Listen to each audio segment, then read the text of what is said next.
Juli, ¿estamos transmitiendo? Ah, ya estamos en el aire. Bueno, bueno, buenas tardes a todos y todas. Gracias por estar presentes hoy aquí. Continuamos con este ciclo de charlas sobre justicia del Frente Patria Grande. Hoy, la verdad que es una sobreabundancia, es una manera de presentar a Julio Alac. Creo que todos y todas lo conocemos.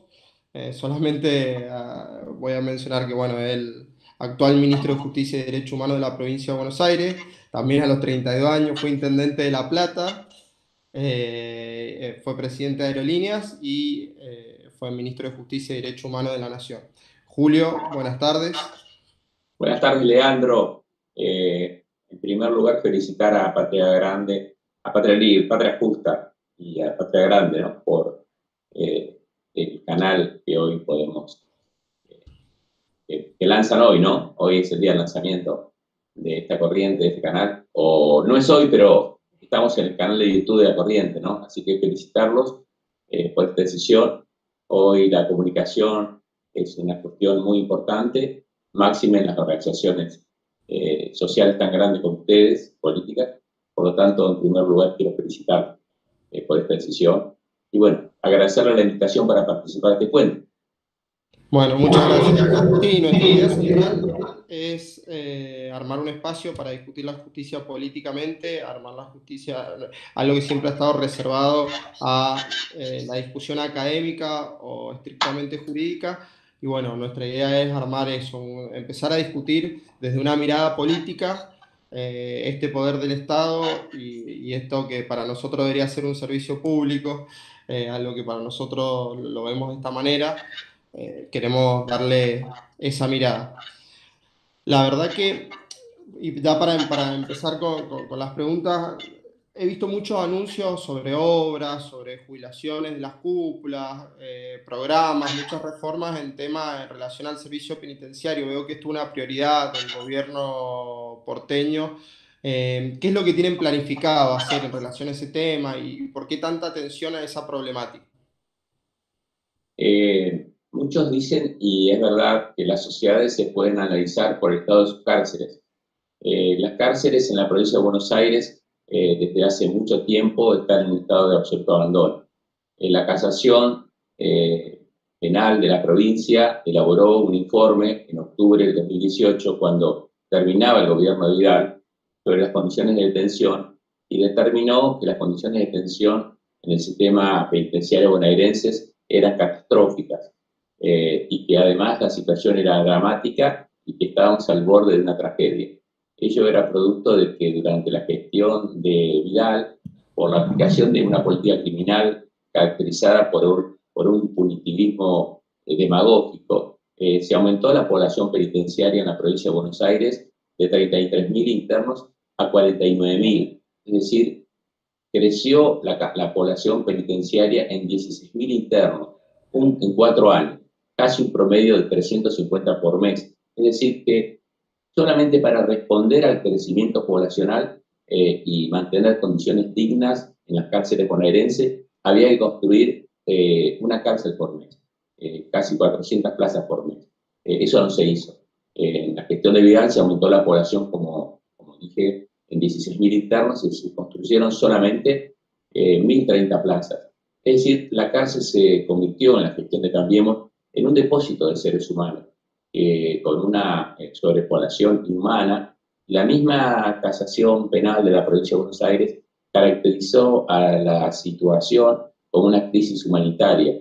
Es un concepto que viene del derecho internacional de los derechos humanos y que se aplica generalmente a los países que están en un proceso de guerra, cuando su población carece de los más mínimos elementos para sustentarse. Por lo tanto, la situación que heredamos fue gravísima, con un índice de prisionerización que casi duplicaba el índice nacional. El índice de prisionerización se mide a nivel universal por la cantidad de detenidos cada 100.000 habitantes. El mejor ejemplo en el mundo es Suecia, con 50 privados de libertad cada 100.000. La Unión Europea tiene 100 internos, 104 internos cada 100.000 habitantes. Argentina, sin Buenos Aires, tiene 171 cada 100.000. y en la gestión de Vidal se llevó esta tasa de prisionerización a 320 cada 100.000. Es decir, que se elevó enormemente la prisionerización en Buenos Aires, en la provincia de Buenos Aires.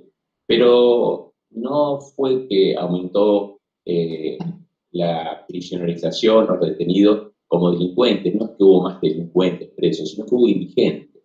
Se aplicó una política de meter preso a la gente muy pobre, a los que el mismo sistema los excluye de la sociedad.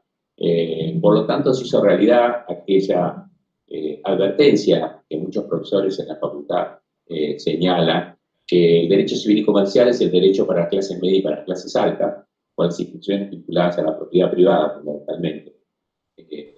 Y el derecho penal es el derecho que el capitalismo aplica a los pobres que son expulsados del sistema capitalista, con excepción de un grupo, obviamente, que comete delitos aberrantes que debemos sancionar, pero que mayormente uno lo advierte en las provincias pobres que tienen sectores de pobreza extendida, como en la provincia de Buenos Aires. Muchas veces estas políticas criminales tienen la tendencia en prisionerizar a personas de origen muy humilde, que son víctimas del sistema y que por determinadas políticas que se aplican terminan en la cárcel.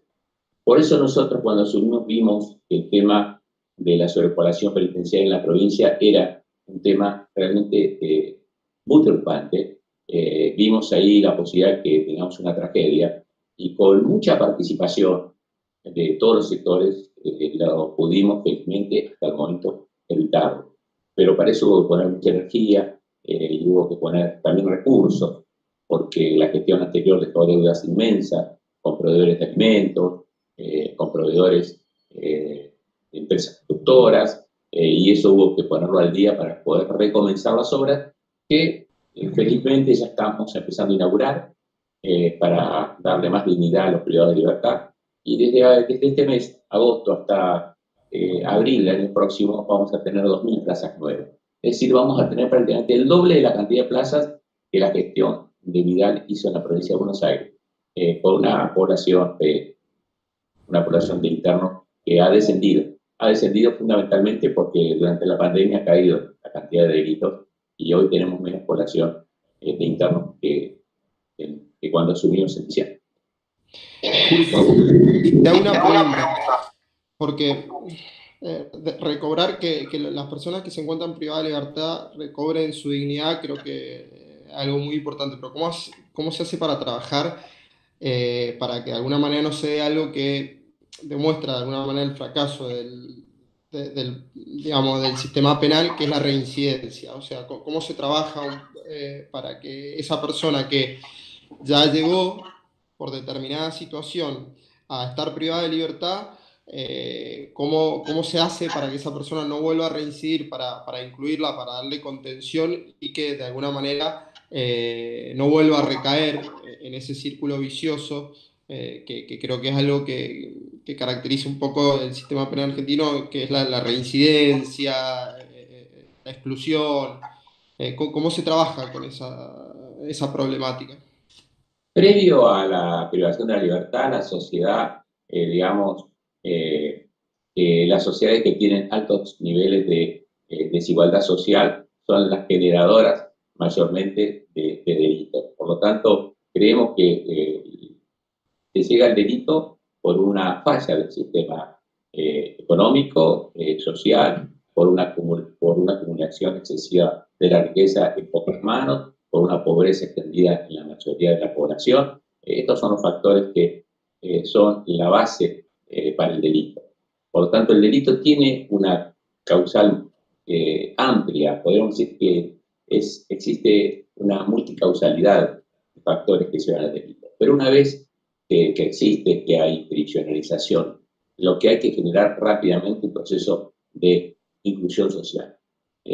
Antes se usaba el término reeducación social, lo usó la Constitución del 49, que fue la primera constitución social y la única que tuvo la Argentina, y que en el artículo 29 de su texto hablaba actualizaba el concepto clásico de las cárceles sean sanas y limpias y agregaba para reeducación social de los internos fue la primera vez que un texto constitucional, y la única vez, hizo hincapié en la inclusión social del interno. La reforma del 57, que es una reforma nula, por su nulidad de origen, eliminó la Constitución del 49 y eliminó también la reeducación social. La del 94 también la ignoró. Nosotros creemos que es esencial que dentro del sistema se conserven tres factores. Primero, el vínculo del interno con su familia. Construir cárceles alejadas del domicilio de los internos, como se hizo en las primeras experiencias de la Argentina, cuando se construían, por ejemplo, cárceles en Ushuaia, que General Perón la cerró, porque era un doble castigo. Era la privación de la libertad y también la privación del vínculo familiar. La construcción de unidades penitenciarias alejadas de los internos conspira con la reinserción social y favorece la reincidencia. Lo segundo que hay que cuidar es la formación educativa. Los internos no son en todos los sistemas penitenciarios iguales. A mí me ha tocado conducir el sistema federal 6 años y medio. El interno de las unidades penitenciarias federales es un interno que por la tipología delictiva no pertenece en su mayoría a los sectores más humildes de la sociedad. Por el hecho de que a nivel federal se penaliza delitos que en la provincia no se penalizan. Por ejemplo, el lavado de dinero y muchos otros no son penalizados, como el contrabando, por ejemplo, son delitos federales. Por lo tanto, la población penitenciaria a nivel federal, porque tiene a su cargo el Ministerio de Justicia de la Nación, tiene otras características sociales. El interno bonaerense es el interno que proviene de los sectores más humildes, más pobres. Por lo tanto, tiene niveles altísimos de analfabetismo. Tiene niveles altísimos de falta de documentación. Por ejemplo, nosotros hoy en la provincia tenemos 42.000 internos en la alcaldía y cárceles y hay un número muy elevado de internos que son analfabetos, muy elevado, más de 500. Tenemos casi 1.000 internos que nunca tuvieron documento. El expediente consta, dice llamarse Cacho, dice llamarse Juan, dice llamarse Pedro, pero que no tiene identidad. Tenemos un número muy alto, casi 5.500, que no tienen documento. Tenemos un número también significativamente alto de internos que no tienen educación primaria. Un número también importante y grande y alto de internos que no tienen la educación secundaria. Por lo tanto, esa población llega al delito y llega a la prisión por falta de identidad, porque no carecen de los documentos y muchos no saben con precisión cuál es su apellido. Llegan al delito por analfabetismo, porque no lo contiene el sistema, porque falló la estructura educativa. Llegan al delito porque no tienen posibilidades laborales.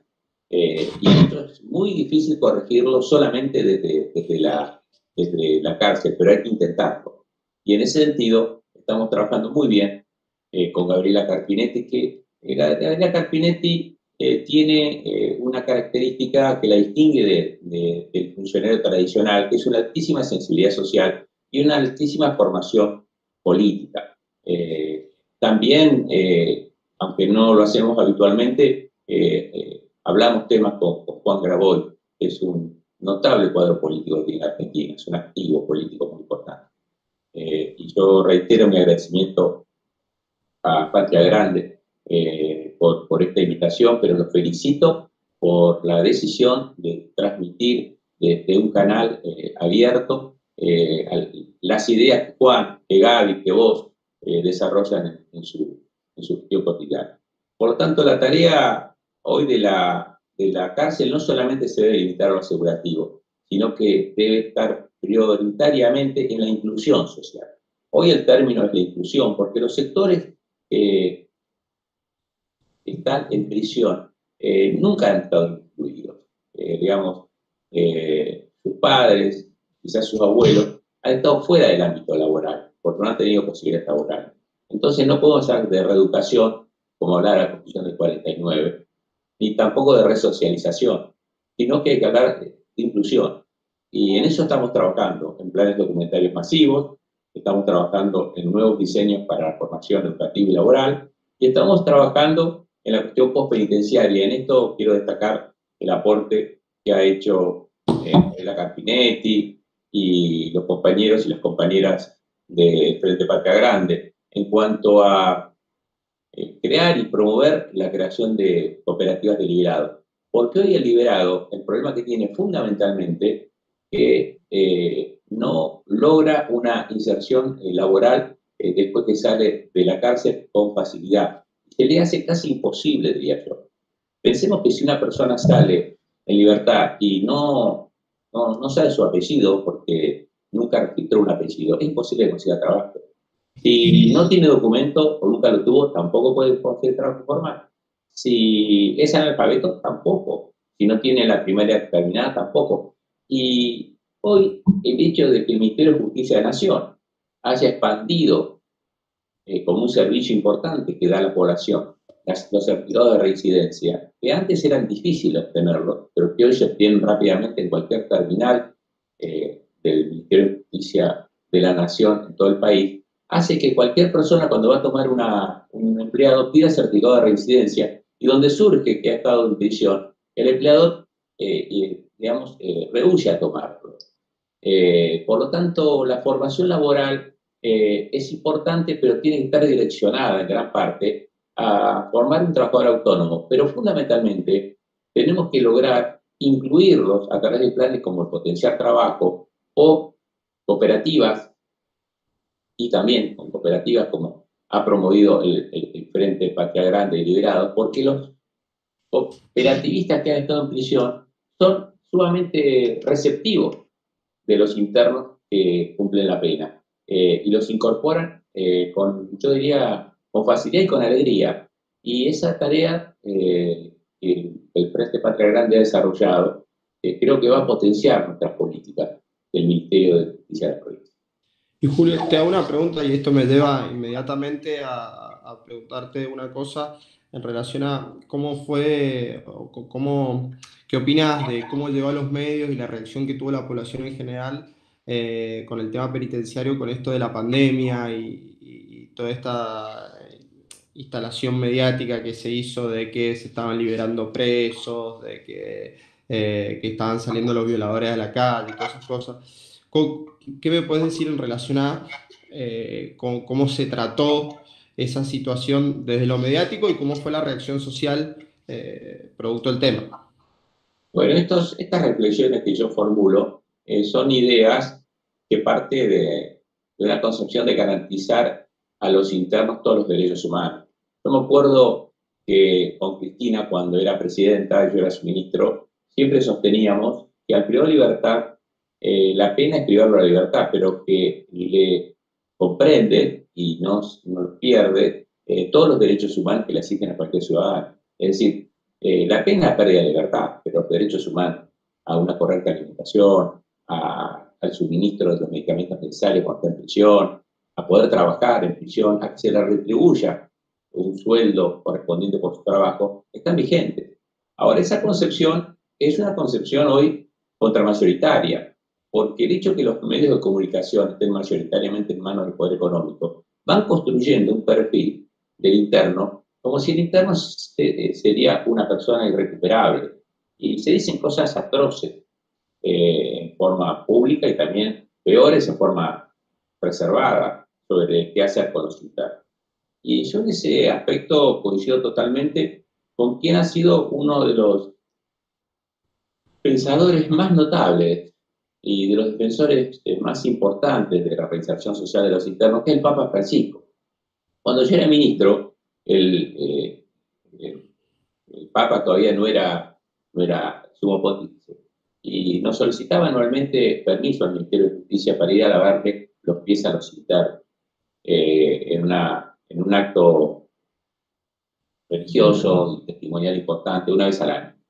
Y en algunas conversaciones que yo tuve con el Papa cuando él era arzobispo de Buenos Aires, él sostenía que para la Iglesia la pena tiene que tener un fin medicinal. Es decir, la pena tiene que curar, la pena no tiene que matar. Y nuestro pensamiento, quienes provenimos del peronismo o de los movimientos sociales y tenemos una formación humanista, debe ser en ese sentido. Ahora, también tenemos que hacerlo con inteligencia y con sagacidad, porque el poder económico, que es quien controla los medios de comunicación masivos, lamentablemente en Argentina, han ido construyendo una visión absolutamente reaccionaria, casi fascista de este tema, en donde dicen barbaridades, que los presos se pudren en la cárcel, y que no se dan cuenta que eso atenta contra ellos mismos. Porque yo siendo ministro de Nación, recuerdo en el año 2012, en la gestión anterior de un presidente que no se puede decir que era de centro izquierda, como Piñera en Chile, en la anterior gestión, él nos dijo en un encuentro de ministros que él quería fortalecer los derechos humanos y la reinserción de los internos, pero no por una defensa de los principios que emergen de los tratados internacionales de derechos humanos, sino en beneficio de la sociedad misma, para que no vuelvan a delinquir, para que no vuelvan a reincidir. Es decir, toda esa visión que tiene la derecha en Argentina, de que al preso hay que aislarlo, que al preso hay que castigarlo, que al preso no hay que respetar sus derechos humanos, se le vuelve en contra, porque el único camino que le ofrecen a quien cumple una pena y la única posibilidad que tiene es volver a reincidir. Una persona que sale en peores condiciones de la cárcel de cuando entró y que el Estado después se preocupa de él, seguramente vuelve a reincidir. Por eso también en la provincia de Buenos Aires no solamente tenemos una sobrepoblación del 110%, sino que tenemos un 60% de reincidencia. Y ese 60% de reincidencia muestra el fracaso del sistema. El sistema tendría que reducir notablemente ese nivel de reincidencia.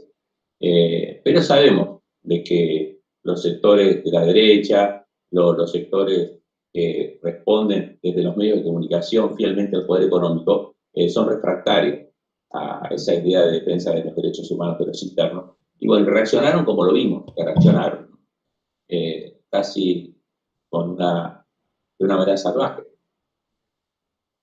Sí.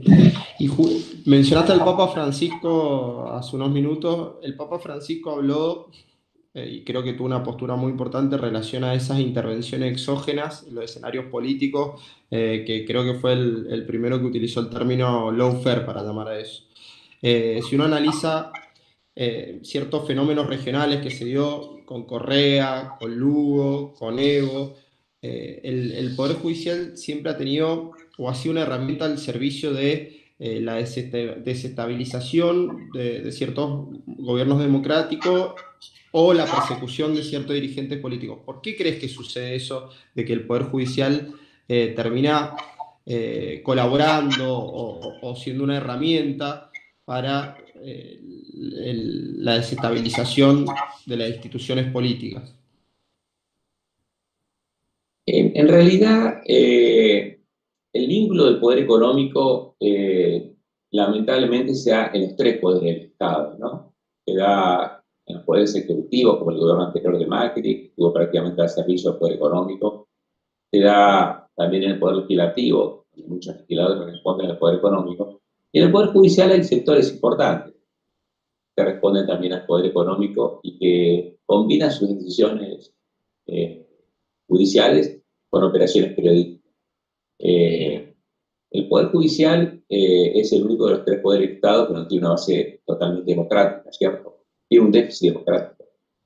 Los otros poderes tienen que, para ser elegido hay que ser elegido por el voto directo de los ciudadanos y si se quiere ser reelecto hay que presentarse elecciones. Este es el caso del Poder Judicial que, como nuestra Constitución lo indica, que fue en ese sentido copiada de la Constitución de Estados Unidos, los cargos son vitalicios mientras dure su buena conducta. Y eso le da a los poderes fácticos más posibilidad de maniobra dentro del Poder Judicial. Yo no quiero generalizar porque después ser honestos, probos, valientes, pero hay sectores en el Poder Judicial, como en el Parlamento, como en el Poder Ejecutivo, en que en determinado momento de la historia están al servicio del poder económico y pierden de vista que las instituciones democráticas fueron creadas y republicanas para servir al pueblo. En esta histórica confrontación entre el poder popular y el poder económico, que es milenaria, ¿no? Yo siempre digo en las clases en la facultad que hay dos poderes, que es el poder económico y el poder popular. y hubo dos grandes conflictos, la esclavitud, y la reacción fue la lucha por la libertad, y duró tiempo prolongado esta lucha, ¿no? Hasta que finalmente la esclavitud fue eliminada. Y cuando se eliminó la esclavitud comenzó otro proceso histórico, que es la lucha por la igualdad. En la lucha por la igualdad, el poder económico y el poder popular van a estar enfrentados, porque tienen intereses divergentes, diferentes. Y las instituciones democráticas se hicieron fundamentalmente como una reacción del poder popular para construir los desafíos, los instrumentos que el pueblo requiere en su lucha primero por la libertad y ahora por la igualdad. Por lo tanto, es absolutamente decepcionante cuando los representantes del pueblo, en vez de tener en claro que deben representar al pueblo, cambian de bando y empiezan a representar al poder económico. Y esto pasa muchas veces en los tres poderes del Estado, pero en el poder judicial, reitero, suele el poder económico marcarse con más libertad, porque sus miembros no deben rendir cuentas a la sociedad de forma periódica, como son los integrantes del Poder Ejecutivo y del Poder Legislativo. Y en esa lucha por la igualdad, pienso en un poder judicial de alguna manera reproductor o sea, un mecanismo reproductor de desigualdades. Y creo que en esto, y es algo que sé que te preocupa mucho, te interesa mucho, cuando fuiste ministro de Justicia de Nación, se desarrolló mucho, que es el acceso a la justicia, que por lo menos de nuestro entender, el acceso a la justicia es una herramienta de inclusión social y es muy importante y está muy alejado y que algo que quizás no es tan tratado, porque se habla mucho de las mesas judiciales, de la justicia de una mirada superestructural, y no se habla de la justicia cotidiana, esa justicia que alcanza a los ciudadanos y a las ciudadanas. ¿Cómo se hace para garantizar no un acceso a justicia, sino un acceso a derechos, y que la justicia sea una herramienta para eso, para alcanzar eso y para la efectividad de esos derechos? ¿Cómo crees que se puede trabajar en esa línea? El programa de acceso a la justicia es un programa importantísimo, porque es la primera vez que Argentina tiene un programa en donde las personas pueden acceder al ejercicio de sus derechos más allá de su condición social. Porque muchas veces el derecho como estructura normativa surgida del capitalismo es utilizado por aquellos que lo pueden pagar. Volviendo al tema penitenciario, ¿no? ¿Por qué en la provincia de Buenos Aires hay tanta cantidad de internos? Porque los internos provienen mayoritariamente de hogares de bajos recursos y no tienen recursos para pagar un abogado. Y la defensa pública es insuficiente en la provincia. Pasa en general en la sociedad. Los sectores más vulnerables no tienen recursos económicos para pagar un abogado. Por lo tanto, pierden sus derechos. O no lo saben ejercer, o no saben cómo hacerlos valer. Diferente les pasa a los sectores económicamente que tienen altos ingresos, que tienen la posibilidad de contratar estudios abogados para que sus derechos se cumplan. Y el programa de acceso a la justicia fue tan potente que el macrismo no lo pudo desarticular. Penetró tanto en la población que se mantuvo vigente. El macrismo pudo eliminar muchos programas del Ministerio de Justicia de la Nación o desnaturalizarlos, por ejemplo, el plan de desarme civil, que logró cifras notables de desarme civil en la Argentina para bajar los delitos violentos. Y fue premiado por Naciones Unidas. Y el macrismo lo eliminó prácticamente. Es más, tenía una prédica a través de Patricia Bullrich de que la gente tenía que andar armada. Es una locura, porque las armas tienen que estar monopolizadas por las fuerzas de seguridad. Porque sabemos que de 10 enfrentamientos entre alguien que ingresa a un hogar a robar o a otros fines armados y la persona que vive ahí, cuando hay 10 enfrentamientos, mueren 9 personas que están en la vivienda. Por lo tanto, siempre, digamos, la persona que tiene un arma en la casa no sabe manipularla correctamente o el arma no funciona correctamente. Y sin embargo, se hizo una promoción del uso de armas en el gobierno de Macri a través de Patricia Bullrich. Ese programa se desactivó, pero acceso a la justicia no lo pudieron desactivar. No lo pudieron desactivar porque pudo penetrar en la sociedad. Es un programa auténticamente, podemos decir, popular. Llega a los sectores más vulnerables. Y quiero contarle algo, porque quizás que no se sepa y no se escribió lo suficiente, Pero así como una madrina del programa, que fue la presidenta Cristina Kirchner, que rápidamente lo tomó cuando el 11 de mayo inauguramos el primer centro de acceso a la justicia en la Villa 31, y que fue en una parroquia, en la parroquia Cristo Obrero, con el padre Guillermo Torres. Así como una madrina, que fue la presidenta, hubo un padrino que quizás sin prever su desarrollo, promovió su creación, que fue el Papa.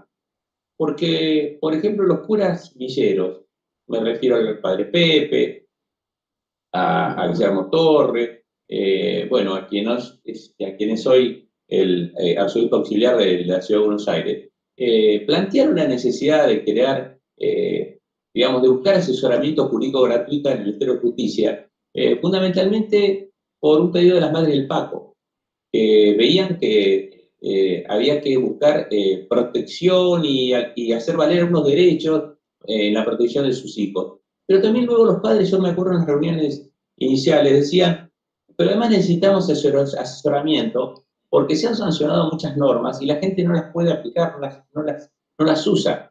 Yo me acuerdo que le transmití a la presidenta esta situación y la presidenta dijo, bueno, empecemos a abrir los centros. El tema era dónde. Era si el Ministerio de Justicia de la Nación iba a alquilar sedes en las villas o iba a pedirle a los curas que nos presten su parroquia. Y cuando hicimos la propuesta, decían los curas que nos presten la parroquia, ellos les fueron a preguntar a Bergoglio y Bergoglio les dijo que sí. No nos pasó en todas las provincias lo mismo. En muchas provincias, muchos obispos no querían saber nada. Decían, bueno, este es un tema que se van a meter los militantes políticos del peronismo y van a hacer políticas desde las iglesias por pobres y bla, bla, y bla. Pero en la ciudad de Buenos Aires, gracias a Bergoglio, el programa se pudo implementar y pudimos abrir los centros en la Villa 31, en la 1114, prácticamente en todas las villas. Después se fue ampliando a los centros que estaban en Constitución, en 11, pero quiero rescatar que la decisión de la presidenta se pudo materializar a través de la generosidad del actual Papa, del Papa Francisco, que permitió que en las parroquias, le permitió a los curas villeros abran los centros de acceso a la justicia. Ya se han cumplido 10 años. Yo este 11 de mayo recordaba el acto de inauguración, lo recordaba en soledad, el acto de inauguración del primer CAC en la Villa 31 y hacía esa reflexión, ¿no? El macrismo no lo pudo desarticular a los programas de acceso a la justicia y ustedes lo están fortaleciendo muchísimo. Yo veo cómo trabaja Gabriela Carpinetti, las compañeras y los compañeros del Frente Patria Grande, que incluso lo extienden a los sectores rurales, que antes eso no se hacía. Por lo tanto, nos parece que es un instrumento formidable, que hay que ampliar, que hay que fortalecer, y que hay miles de argentinos que lo necesitan. También el programa se empezó a aplicar, nació porque hubo muchas normas que durante el kirchnerismo se habían sancionado, fue una catarata de normas sociales que beneficiaban a la población. Yo me acuerdo la ley de migraciones para inmigrantes del año 2004, creo que era 2004, el programa Patria Grande, para los que facilitaba la gestión de documentos a los habitantes de países limítrofes, luego vino la especialización de la STJP, la posibilidad de la AUH, bueno, la jubilación masiva. La gente en los lugares más humildes no sabía gestionarlo, la tarjeta sube, la gestión de conseguir los decodificadores cuando se quiso establecer un sistema de comunicación y de televisión pública a través de la televisión digital. Eran todas cosas, el recambio de luminarias, y desde los CAC se entregaban las luminarias de forma gratuita para bajar el consumo de electricidad en la Argentina. El plan Más y Mejor Trabajo, que promocionaba el Ministerio de Trabajo de la Nación a través de los CAC, con empleo para los jóvenes de 18 a 24 años que no habían terminado el secundario. En fin, el CAC se empezó a convertir en un programa multiagencial que recibía la participación de todos los organismos del Estado, ni hablar los planes de documentación que se siguen haciendo, ¿no? Que es un problema grande que tiene la Argentina, que conspira también con el pleno empleo, las posibilidades de empleo de los individuos. Y eso felizmente hoy se ve potenciada con la producción de todos ustedes, cosa que al país le hace muy bien.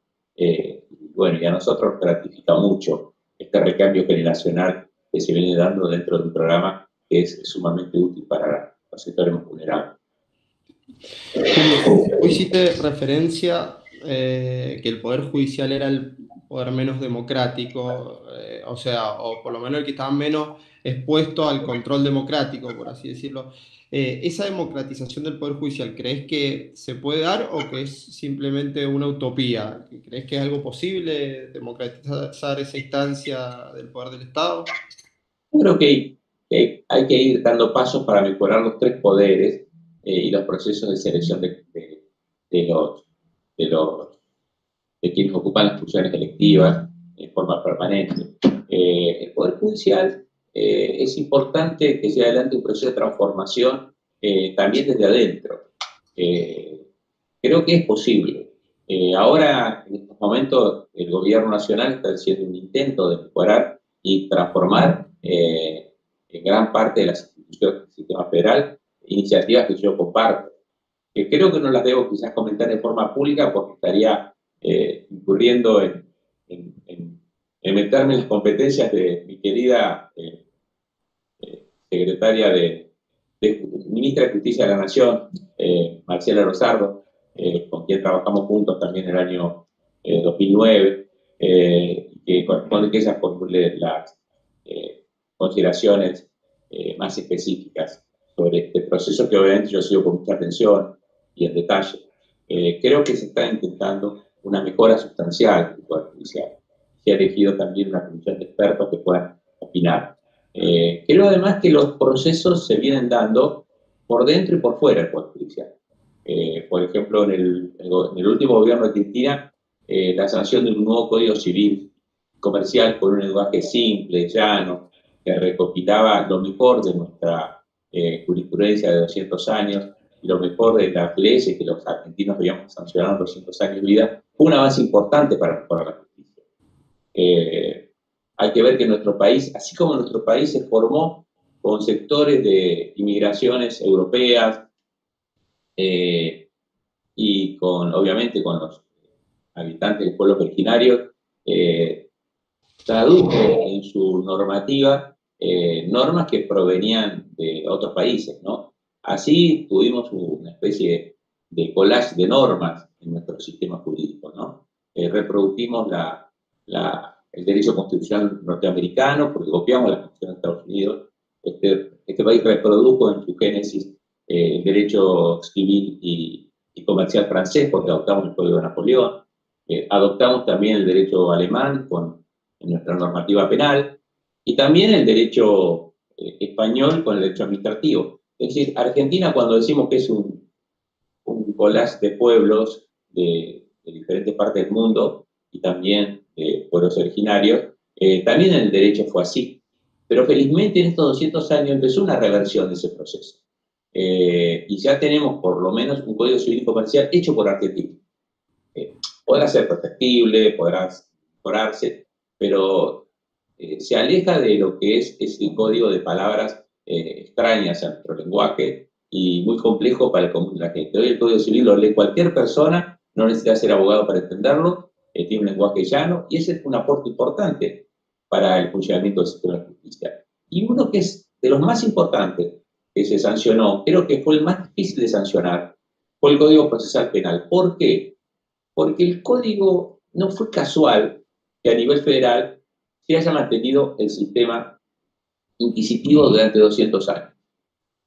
Uno de los presidentes argentinos, que no es precisamente de los que yo admiro, que fue de Sarmiento, dijo en 1870 que hasta que Argentina no tuviera un código procesal acusatorio y no eliminara el código procesal inquisitivo, no iba a ser realmente un país, no iba a ser realmente una república. Y sin embargo se mantuvo a nivel federal casi durante 200 años el código procesal inquisitivo, mediante el cual los jueces juntaban la prueba para luego acusar. Y era muy difícil asumir la defensa. Y se utilizó en gran parte en la ciudad de Buenos Aires para perseguir a los opositores. La eliminación del Código Procesal Acusatorio fue una bandera de muchos gobiernos y ninguno se animó. El único gobierno que se animó a hacerlo fue el gobierno de Cristina Kirchner, que sancionó el Código Procesal Acusatorio actual, con lo cual el fiscal es quien debe juntar la prueba, el defensor hacer la defensa y el juez debe conducir el proceso. Pero casualmente ese código, que generó muchísima resistencia y generó reacciones durísimas de los sectores que defendían el sistema inquisitivo, con procesamiento a una gran cantidad de funcionarios que los promovimos en su momento, se empezó a aplicar en Salta y Jujuy, pero aún no se aplicó en la capital federal. Por lo tanto, la sola aplicación del Código Procesal Federal votado en el 2014 generaría un salto cualitativo enorme en el servicio de justicia, porque evitaría que se siga aplicando el sistema inquisitivo, en donde los jueces arman, juntan y colectan la prueba y después acusan. Hay un viejo refrán español que dice, si tienes a un juez como inquisidor, como pasa hoy en el fuero federal de la capital, buscate a Dios como defensor. Es muy fácil perseguir y acusar a un individuo si mantenemos un sistema inquisitivo. Ahora, cuando hablamos de mejorar la justicia, aplicar a nivel federal, en todo el país, el código votado en el 2014, sería un salto cualitativo enorme. Eso hay que hacer. Y para eso necesitamos designar más fiscales y necesitamos la decisión política de nuestro gobierno nacional, que lo va a tener, para que de una vez por todas ese código que sancionamos en el 2014 en la presidencia de Cristina, con el voto mayoritario, abrumadoramente mayoritario de diputados y senadores, no se aplique solamente en Salta y en Jujuy, sino que se extienda a toda la geografía argentina. Por ejemplo, ¿no? Digo un caso, como desde el Poder Legislativo podemos mejorar notablemente el servicio de justicia y limitar el lawfare que tanto nos preocupa a todos los argentinos y a muchos habitantes del país. Julio, te hago una última pregunta para terminar. Creo que el perfil militante siempre está muy presente en vos, siempre haces mucha referencia a la simbología peronista, al general, a Evita. Creo que siempre está presente, en todo, hoy estuvo presente. El otro día estaba por una librería de la calle Santa Fe y me crucé con un libro que decía, el título era La justicia peronista, de Juan Manuel Palacio. Y te pregunto, ¿qué debería tener, ya para cerrar, qué debería tener o cómo debería ser para vos una justicia peronista? Una justicia peronista es una justicia que debe respetar a ultranza la soberanía popular. La soberanía popular es el fundamento de nuestra doctrina, junto con o sea, la denominamos soberanía política, junto con la independencia económica y la justicia social. El peronismo es un movimiento humanista que pone al hombre en el centro de la vida, ¿no? No a la riqueza, ¿no? Para nosotros lo esencial es el hombre, no es el lucro, es la persona, perdón, no es el lucro, no es el hombre y la mujer, es la persona, todos. Ese es el centro de nuestra ideología. Una ideología atemporal, una ideología abstracta, que en Argentina se reproduce de la mejor manera una doctrina que actualiza en tiempo y espacio, y ideología que son las tres banderas. Así se llama incluso, creo, la agrupación, la corriente interna de Gavi dentro del Frente Patria Grande, tres banderas, lo cual me parece sumamente acertada, que son la soberanía política, la independencia económica y la justicia social. El poder judicial que necesita un país como el nuestro es un poder judicial basado en los principios de la soberanía del pueblo, que están en la Constitución, no estamos inventando nada nuevo.